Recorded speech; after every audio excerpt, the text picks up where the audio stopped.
Nordland, and the Empire's northernmost province and the most important stretch of coastline in the realm. After Marienburg's independence, its importance rose even further, as it became practically the only state with a coastline connected to the outer seas.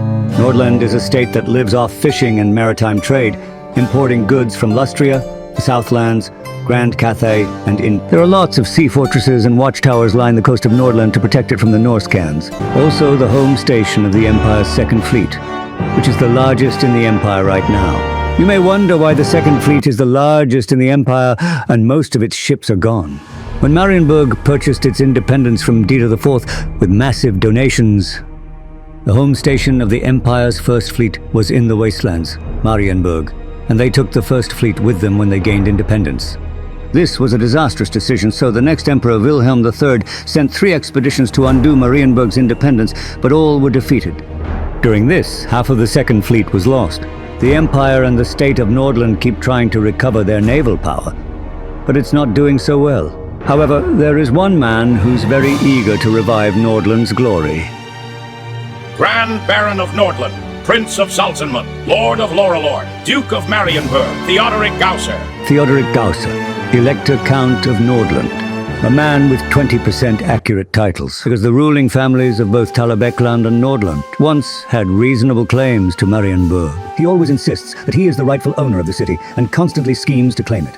But he's very aware that Nordland's forces aren't strong enough to occupy Marienburg, so he constantly tries to lobby Emperor Karl Franz to attack the city.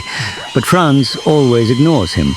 About the Lord of Laurelorn part, the fact is, the Wood Elves of Laurelorn don't even care about or obey Gausser, and they trespassed so freely into Nordland's estates that the nobles pressured him to renegotiate the borders. But Gausser thought differently.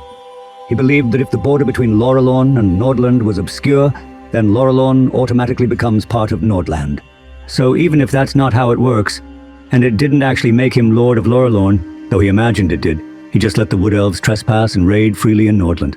About the terror of the Norscans part, when the horde of Norscans invaded Nordland shores and Gausser showed to prove himself, he's the terror of the Norscans, Nordland lost.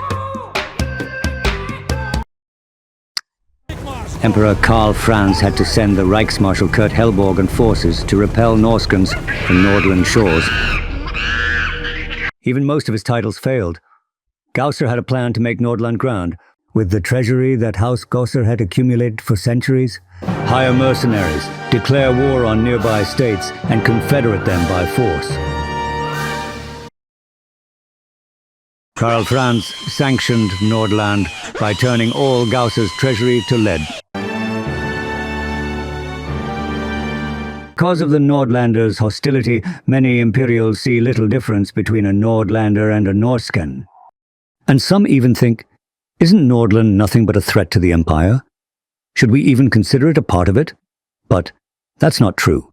In fact, many great people have come from Nordland, such as Glotkin brothers, Festus the Leech Lord, Archaon the Ever-Chosen.